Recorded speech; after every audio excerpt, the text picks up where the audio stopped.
स्वागत है साथियों, आप सभी लोगों का आपके अपने YouTube channel Ayesha career cafe में।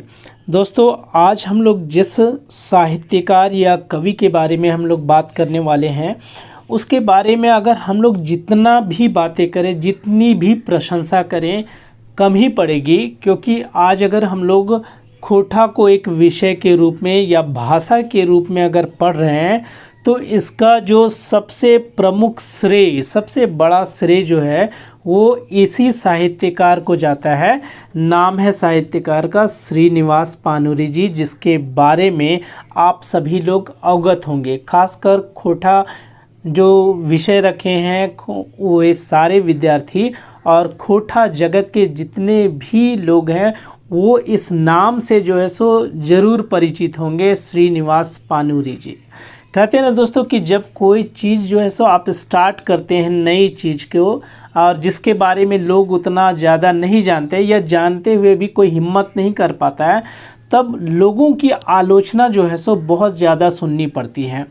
श्रीनिवास पानूरी जी के साथ भी कुछ ऐसा हुआ, क्योंकि इनकी लेखनी जब शुरू हुई खोटा के रूप में, तो उस वक्त खोटा में कृतियाँ या लेखनी बहुत कम होती थी। तो बहुत सारे कवियों ने, साहित्यकारों ने या आम लोगों ने इनका काफ़ी उपहास किया, मजाक उड़ाया कि ये क्या कर रहा है।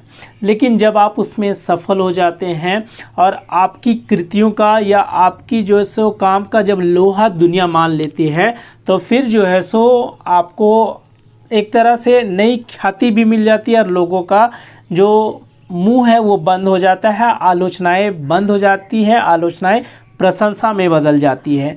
ठीक उसी प्रकार से श्रीनिवास पानूरी जी की जीवनी भी है और उनकी कृतियों में हम लोग देखेंगे कि कैसे उन्होंने इस खोटा भाषा को, इस क्षेत्रीय भाषा खोटा को इतने ऊंचे पायदान पर लाने के लिए शुरुआती दौर में संघर्ष किया। तो आज का वीडियो उन्हीं जो है सो महान साहित्यकार या कवि श्रीनिवास पानूरी जी के ऊपर में है।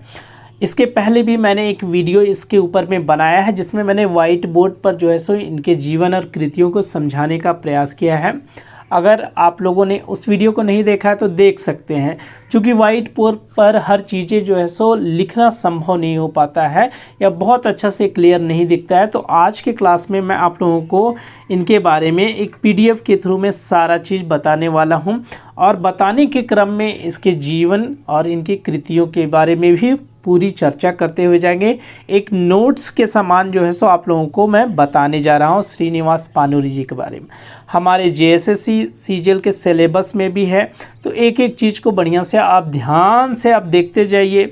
नहीं हो सकता है तो कॉपी पेन लेके आप बैठिए, नोट करते जाइए, और एक नोट्स के रूप में भी आप बना सकते हैं। तो चलिए शुरुआत करते हैं आज इस महान खोटा साहित्यकार कवि श्रीनिवास पानूरी जी के जीवन के बारे में, उनके जीवन परिचय और उनकी कृतियों के बारे में। कृतियाँ भी बहुत महत्वपूर्ण हैं।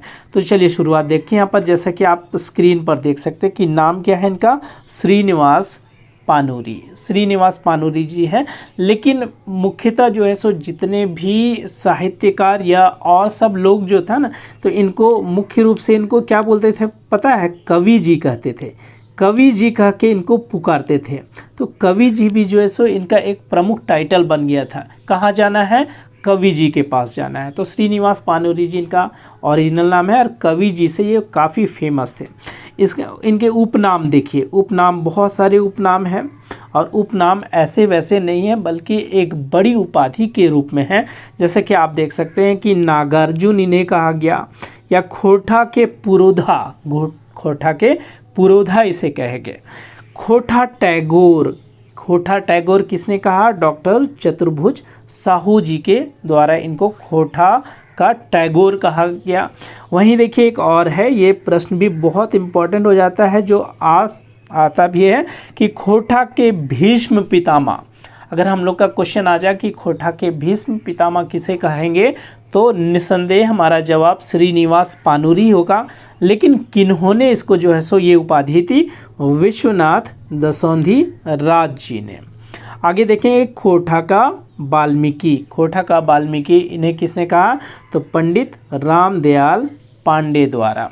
असल में क्या होता था दोस्तों कि जिस वक्त जो है सो इन्होंने खोटा की लेखनी प्रारंभ की तो बहुत सारी आलोचनाएं जो है सो इनको सहनी पड़ी, लेकिन जब इनकी लेखनी शुरू हुई ना तो लोगों का मुंह बंद हो गया, क्योंकि इनकी लेखनी इतनी दमदार थी कि उसके क्या कहने। तो ये क्या करते थे कि बहुत सारे बड़े बड़े मंचों पर, जहाँ पर बड़े बड़े साहित्यकार या रचनाकार आते थे, वहाँ पर जो है सो ये जाते थे और खोटा का जो है सो मंचन करते थे, खोटा के कविताओं के या और भी रचनाओं का मंचन करते थे। तो जो हिंदी के साहित्यकार हैं या दूसरे भाषाओं के साहित्यकार हैं, वो भी जो है सो समझ गए कि ये जो है सो आदमी बहुत ही मंझा हुआ आदमी है, एक तरह से बहुत बड़ा लेखक है या बहुत बड़ा साहित्यकार कवि है। तो इनकी जो है सो रचनाओं का लोहा जो है सो उन्होंने भी माना। उसी में देखिए पंडित रामदयाल पांडे जी भी आते हैं और भी आते हैं, जैसे राहुल सांकृत्यायन जी है इन्होंने, तो इन्होंने जो है सो इनको बहुत सराहा इनके काम को और आगे जो है सो इसी तरह से काम करने के लिए प्रेरित भी किया। उसी में से पंडित रामदयाल पांडे जी ने इन्हें जो खिताब दिया वो है खोटा का वाल्मीकि। तो इसको ध्यान में रखते हुए हम लोग को चलना। देखिए कहानी थोड़ा थोड़ा समझते जाएंगे ना तो ऑब्जेक्टिव क्वेश्चन बनाना बहुत आसान हो जाता है। तो किसी भी चीज़ के बारे में आप पूरी जानकारी बढ़िया से लीजिएगा तो बहुत अच्छा रहेगा। आगे हम लोग देखते हैं इनका जन्म जो है सो, इनके जन्म से हम लोग परिचित होंगे 25 दिसंबर 1920, और ये दिन जो है 25 दिसंबर खोटा दिवस के रूप में भी मनाया जाता है, हम लोग को पता है। ठीक है। स्थान देखिए, स्थान है बरवा अड्डा कल्याणपुर, जो कि धनबाद जिला झारखंड में पड़ता है। बरवा अड्डा कल्याणपुर धनबाद जिला में इनका जन्म हुआ 25 दिसंबर 1920 ईस्वी को। पिता का नाम शालिग्राम पानूरी, जिनका निधन जो है सो 9 सितंबर 1939 ईस्वी को, 9 सितंबर 1939 को इनके पिताजी शालिग्राम पानूरी जी का निधन हो गया। गरीब परिवार से ये लोग थे और गरीब परिवार में जो है सो इनका लालन पालन हुआ। इनके पिताजी खेतीबाड़ी करते थे और खेतीबाड़ी करने के क्रम में जो है सो मतलब पढ़ाई वहीं लोअर प्राइमरी जो है सो वही धनबाद अपने पैतृक गांव वहीं पर हुए। बाद में ये धनबाद चले गए और वहां से मैट्रिक की परीक्षा पास किया और पिताजी 1939 में गुजर गए। आगे देखिए ये सब जो छोटे छोटे जो डेट्स हैं ना, 1939 है या माता के निधन है, हम लोग को बहुत सारे सोर्स से हम लोग को जानकारी लेना पड़ता है। क्योंकि खोटा में एक प्रॉब्लम ये है ना कि जब आप इन साहित्यकारों या और सब साहित्यकारों के बारे में जब आप जानने का प्रयास करेंगे और उसके बारे में जितनी भी जानकारियाँ हासिल करने की कोशिश करेंगे तो बहुत कम सोर्स है। तो जहाँ पर जो है सो इसलिए क्या होता है ना कि कभी कभी हम लोग क्या होता है कि किसी डेट को लिखते हैं कि डेट ये है, पता चला कि दूसरे प्रकाशन में कोई और डेट दिया गया है, तो ऐसा होता है। तो हम लोग को थोड़ा सा अपना प्रेजेंस ऑफ माइंड भी ध्यान में लगा के रखना है कि भाई इसमें क्या होगा। आगे देखिए माता का नाम जो है वो दुखनी देवी। देखिए माता का नाम दुखनी देवी, निधन हो गया 1944 ईस्वी में। उसके बाद पत्नी जो है सो मूर्ति देवी, पत्नी मूर्ति देवी। शिक्षा देखिए इनके, शिक्षा है मैट्रिक जिला स्कूल धनबाद 1939 में। तो शिक्षा के बारे में बात करेंगे पानूरी जी के बारे में, तो स्टार्टिंग में जो है सो इनका जो शिक्षा है वहीं इनके पैतृक गांव में हुआ, लोअर प्राइमरी हम लोग कह सकते हैं, वहाँ पर 1930 ईस्वी में। बाद में ये धनबाद में आ गए वहाँ पर शहर में, और वहाँ पर धनबाद के जिला स्कूल में जो है सो 1939 ईस्वी में इन्होंने मैट्रिक की परीक्षा पास की। गरीबी इतनी थी कि उसके बाद जो है सो और ये आगे नहीं पढ़ सके। उसके बाद देखिए यहाँ पर कि कार्य क्षेत्र, देखिए यहाँ लिखा हुआ कार्य क्षेत्र पानगुमटी 1939 नहीं, देखिए यहाँ पर कि उनकी माता के निधन के बाद 1946 ही से आप मान के चलेंगे, क्योंकि बहुत सारी कृतियों में जो है सो 1946 ही लिखा गया है, 1939 नहीं है। क्या हो कि जब 1944 में इनकी माता का निधन हो गया, 1939 में तो पिताजी का निधन हो गया था, 1944 में जब माता का निधन हो गया तो अब इनके सामने जो है सो परिवार को चलाने का संकट पैदा हो गया। तो अब ये जो धनबाद के पुराना बाज़ार है वहाँ पर इन्होंने पान की गुमटी खोली 1946 में, और यही पान की गुमटी एक तरह से इनका कार्य क्षेत्र था, या फिर हमें इसको कह सकते हैं इनका कवि क्षेत्र जो है सो यही है। मतलब पान की गुमटी में एक तरह से इनका हाथ जो है वो पान के कत्था चूना से रंगने लगा एक तरफ, वहीं दूसरी तरफ जो है सो जो सादा पन्ने हैं वो भी जो है सो इसकी लेखनी से सजने लगे, यानी इनकी रचनाएं भी जो है सो वहीं से शुरू होती हैं। लेकिन गंभीरता पूर्वक जो है सो इन्होंने 1950 के बाद लिखना शुरू किया और लेखनी भी ऐसी लिखी कि प्रकाशित नहीं होने के बावजूद, बहुत सारी रचनाएं इनकी प्रकाशित नहीं होने के बावजूद भी ये जो है सो काफ़ी प्रसिद्ध हो चुके थे। खासकर जब ये लोग जब इन्होंने नाटक लिखा और बहुत सारे जो है सो कविताओं की रचनाएं की, तो ये काफ़ी प्रसिद्ध हो चुके थे। प्रसिद्ध इस बात से कह सकते हैं कि इनकी बहुत सारी रचनाएं जो अभी तक अप्रकाशित हैं, लेकिन धनबाद या और भी बहुत सारे ज़िलों में जो है सो जब वहाँ पर जो कोई मंच सजता है, नाटक का प्रदर्शन किया जाता है, उस वक्त भी किया जाता था, तो वहाँ पर पानूरी जी के द्वारा लिखे गए नाटक का मंचन जो है सो किया जाता था। हालांकि अभी तक प्रकाशित नहीं हुई है बहुत सारी, लेकिन उनके प्रसिद्धि का ये आलम था कि ये जो है सो वहाँ पर इनकी रचनाएं प्रकाशित होती थी। तो समझ सकते हैं कि कितने बड़े प्रतिभा के धनी व्यक्ति थे ये। आगे बढ़ते हैं, यहाँ पर देखते हैं, फिर बात करते हैं हम लोग। अब जो है सो निधन देखिए, निधन है इसका 7 अक्टूबर 1986 ईस्वी को। 7 अक्टूबर 1986 ईस्वी को इनका निधन हृदय गति रुकने से हो गया, निधन हो गया। अब आगे बढ़ते हैं हम लोग। तो यहाँ पर देखिए इनकी जो उपलब्धियां हैं उस पर हम लोग नज़र डालते हैं। जैसा कि मैंने शुरू में ही कहा कि इनकी उपलब्धियां या इनके बारे में जो है सो प्रसिद्धियां बहुत सारे हैं और हम लोग जितने भी प्रशंसा करेंगे कम है। तो यहाँ पर देखिए जैसे उपलब्धि है यहाँ पर खोटा श्रेष्ठ साहित्य के जनक के रूप में, खोटा को आज इस पायदान पर पहुँचाने में जो सबसे प्रमुख योगदान और प्रथम योगदान आप कह सकते हैं, वो जो है सो आपका खोटा श्रेष्ठ साहित्य के जनक के रूप में पानूरी जी को ही जाना जाता है। कहने का मतलब ये है कि खोटा का लेखन ऐसा नहीं कि नहीं हो रहा था, उस टाइम हो रहा था, लेकिन उतने बड़े पैमाने पर नहीं हो रहा था। और एक तरह से ना खोटा को हिंदी का ही बिगड़ा रूप माना जाता था। जैसे कि हम लोग जानते हैं कि हमारा झारखंड जो है सो 15 नवंबर 2000 के बाद अलग हुआ, लेकिन उससे पहले जो है सो ये बिहार का हिस्सा था। तो बिहार में भी जो है सो बहुत सारी भाषाएं बोली जाती थी। अब उन सारी भाषाओं के बीच में खोटा को जो है सो ऊपर लाने का काम या खोटा को जो है सो प्रसिद्ध करने का काम, क्षेत्रीय भाषा को बहुत आगे तक पहुंचाने का काम अगर जो है सो किसी ने बड़े स्तर पर किया तो उसमें से पानूरी जी का नाम सर्वप्रथम आता है। मतलब पानूरी जी ने इतनी रचनाएं की कि वो जो है सो खोटा जो है सो एक तरह से प्रसिद्ध जो है सो भाषा के रूप में हो गई। कार्य में आते हैं हम लोग। कार्य में यहाँ पर है जैसे आकाशवाणी 1957 में इनकी रचनाओं का प्रकाशन। इनकी रचनाएं जो है सो आकाशवाणी में प्रकाशित होती रहती थी 1957 ईस्वी में। उसके अलावा देखिए यहाँ पर जनजातीय एवं क्षेत्रीय भाषा विभाग रांची, यहाँ पर इसके बारे में लिखा है कि जब 1984 ईस्वी में खोटा भाषा की शुरुआत हुई पढ़ाई वहाँ पर, तो उसके बाद जो है सो वहाँ के जो सिलेबस बोर्ड के आजीवन सदस्य बनाए गए पानूरी जी। हमारी खोटा भाषा की जो पढ़ाई जो है वो 1984 ईस्वी में जो है सो यहाँ शुरू हुई। कहाँ? जनजातीय एवं क्षेत्रीय भाषा विभाग रांची में। और जब वहाँ पर पढ़ाई शुरू हुई तो पानूरी जी को जो सिलेबस बोर्ड था उस सिलेबस बोर्ड का आजीवन सदस्य बनाया गया, एक तरह से सम्मान स्वरूप कह सकते हैं आप। प्रसिद्ध कृतियों में आते हैं। अब इनकी प्रसिद्ध कृतियों को 2 हिस्सों में हम लोगों ने बांट दिया है। प्रसिद्ध कृतियों में एक है प्रकाशित रचनाएं और दूसरा जो है सो अप्रकाशित रचनाएं। कुछ ग्रीन कलर में मैंने कर दिया है जो कि बहुत महत्वपूर्ण है, एक तरह से VVI भी आप कह सकते हैं, तो वो सब चीज़ है। देखिए यहाँ पर बाल किरीन जो कविता संग्रह है जो 1954 ईस्वी में छपी और ये इसकी पहली रचना थी। 1954 ईस्वी में पहली कविता संग्रह बाल किरीन है।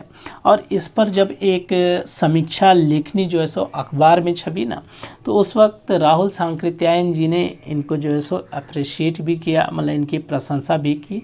और वहाँ पर उन्होंने एक बात कही कि देखिए खोटा लेखनी या फिर कोई भी भाषा का जो है सो लेखनी का अधिकार कोई छीन नहीं सकता है, लेकिन आप जो है सो किसी की मतलब आप कवि हैं और अगर आप कविताएं लिख रहे हैं तो आप किसी दूसरे कवि का जो है सो अनुपालन ना करें, यानी अपनी क्षेत्रीय भाषा के रूप में कविताओं को या रचनाओं को लिखें तो ज़्यादा बेहतर होगा। एक तरह से आशीर्वाद स्वरूप उन्होंने इनको बताया कि आप अपनी क्षेत्रीय भाषा में अगर लिखेंगे तो वो बहुत बेहतर रहेगा आपके लिए, और उन्होंने वो बखूबी किया भी। आगे देखिए, तितकी है कविता संकलन, और हम लोग जानते हैं तितकी एक पत्रिका भी है। उसी तरह रामकथामृत खंड काव्य है। मेघदूत का खोटा में अनुवाद, मेघदूत खोटा में अनुवाद ये बहुत बड़ी जो है सो इनकी उपलब्धि है, क्योंकि जब इन्होंने मेघदूत का खोटा में अनुवाद किया तो बहुत सारे या विद्वान जगत, साहित्यकार जगत में जो है सो एक हलचल पैदा हो गई थी। अब मेघदूत जो है सो कवि कालिदास की एक बहुत बड़ी रचना है। अब उस मेघदूत का खोटा में अनुवाद करना, तो यहाँ पर साहित्यकारों ने ये कहा कि पाणिनि जी ने एक ऐसा काम कर दिया है कि मेघदूत की जो भाषा है उसको जन सामान्य की भाषा बना दी है। यानी उस मेघदूत में जितनी सारी बातें लिखी गई हैं उन भाषाओं को आसान भाषा में खोटा में अनुवाद करके उन्होंने जन सामान्य के सामने रख दिया है। तो ये एक बहुत बड़ी उपलब्धि थी पाणिनि जी के द्वारा में। फिर आगे देखते हैं चाभी काठी, जो कि हमारे जैसे सीजीएल के सिलेबस में भी नाटक है। उद्वासल कर्ण जो कि पहला नाटक है। इनके बहुत सारे नाटक जो है सो काफ़ी फेमस है, जैसे कि चाबी काठी है, उद्वासल कर्ण है, और भी आगे हम लोग देखेंगे यहाँ पर। आँखी गीत, दिव्य ज्योति जो कि कविता संग्रह है, आंगन परीक्षा, समाधान, कुसमी कहानी, रक्ते भींजल पाखा जो कि कहानी संग्रह है, और अनेक निबंध जो है सो इन्होंने लिखा। आगे बढ़ते हैं, ये सब प्रकाशित रचनाएं में है जो कि काफ़ी महत्वपूर्ण भी है। आगे बढ़ते हैं, अप्रकाशित में आते हैं।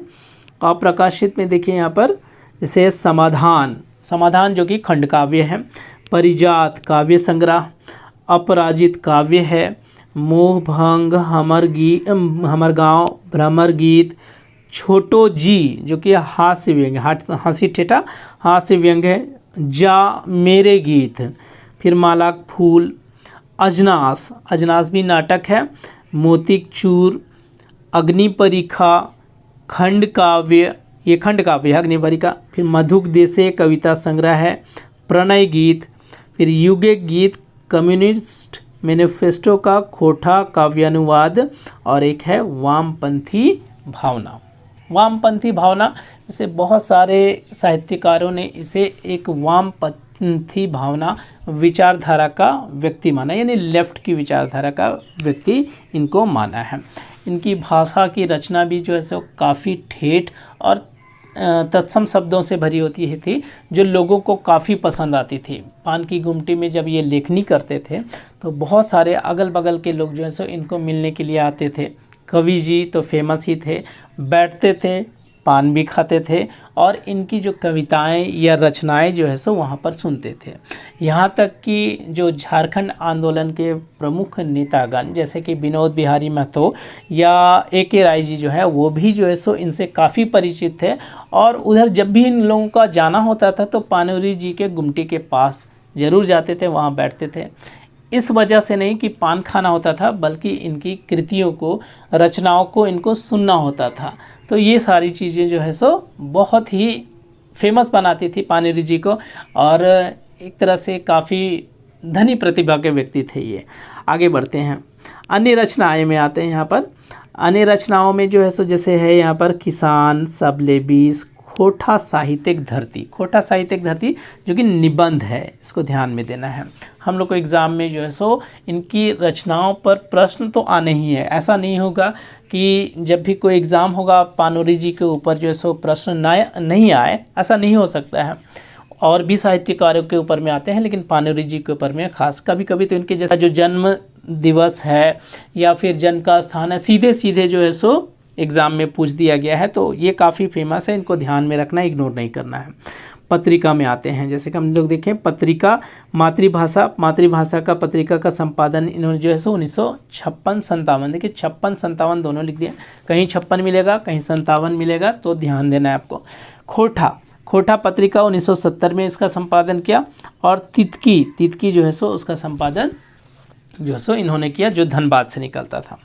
अब यहाँ पर है कि अन्य तथ्य में आते हैं, कि अन्य तथ्य में यह है कि नागपुरी भाषाओं में खोटा में सर्वप्रथम मेघदूत के अनुवाद का श्रेय जो है सो वो पाणिनि जी को जाता है। एक प्रसिद्ध जो है सो रचना में माना जाता है, अनुवाद है, और ये काफ़ी बड़ी उपलब्धि थी। आज तक जो है सो मतलब इन भाषाओं में जो है सो इतने बड़े पुस्तक का जो है अनुवाद नहीं किया गया था, तो ये एक बहुत बड़ी उपलब्धि पाणिनि जी की मानी जाती है। उसके बाद इसकी जीवनी जो है वो प्रदीप कुमार दीपक जी ने लिखा है, जो कि हमारे पिछले JSS CGL के सिलेबस में था।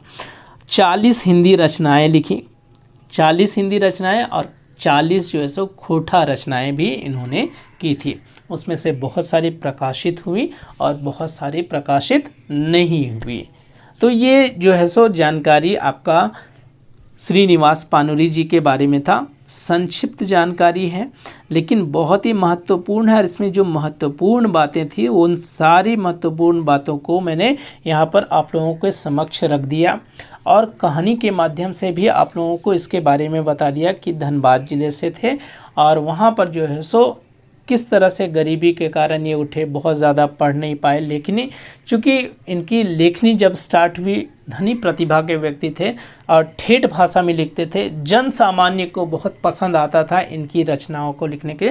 और ख़ासकर हमने जैसा शुरू में कहा कि खोटा को आज इस पायदान पर जो हम लोग को पहुंचने का जो श्रेय प्राप्त है, उसमें सबसे पहले सर्वप्रथम या सबसे ज़्यादा अगर किन्हीं की भूमिका जो है सो मानी जाती है तो वो खोटा साहित्यकार या कवि जो हम लोग कह सकते हैं श्रीनिवास पाणिनि जी का नाम उसमें सबसे पहले आता है। इसीलिए इसको खोटा के पुरोधा, खोटा के नागार्जुन, वाल्मीकि या शिष्ट साहित्य के जनक कहे जाते हैं। इसलिए मैंने एक लाइन में ही आपको शुरू में कह दिया कि इनके बारे में जितना भी बात करेंगे वो कम होगा, इनकी प्रशंसा आप जितना भी करेंगे उतना कम होगा। खोटा को एक अलग पहचान देने में इनका बहुत बड़ा योगदान रहा है। तो ये जो है सो संक्षिप्त जानकारी इनके बारे में थी। उम्मीद करता हूँ कि आपको जो है सो इस वीडियो के माध्यम से श्रीनिवास पाणिनि जी के बारे में, जो मैंने इनके जीवन के बारे में, जीवन परिचय के बारे में या इनके जो है सो कृतियों के बारे में बताया, आप लोगों को अच्छी तरह से समझ में आ गया होगा। और आप इसका नोट्स भी बना के आप इसको अभ्यास कर सकते हैं, ताकि अगर JSS CGL या झारखंड के किसी भी अन्य एग्ज़ाम में इनसे संबंधित प्रश्न आते हैं तो आप उसे बखूबी बना सके, आप उसमें जो है सो अच्छे मार्क्स ला सके दोस्तों। तो वीडियो अगर अच्छी लगी हो, वीडियो को लाइक कर दीजिए, और चैनल पर अगर आप नए होंगे अभी तो चैनल को सब्सक्राइब भी कर सकते हैं, और साथ ही साथ बेल आइकन को भी प्रेस कर दें। धन्यवाद।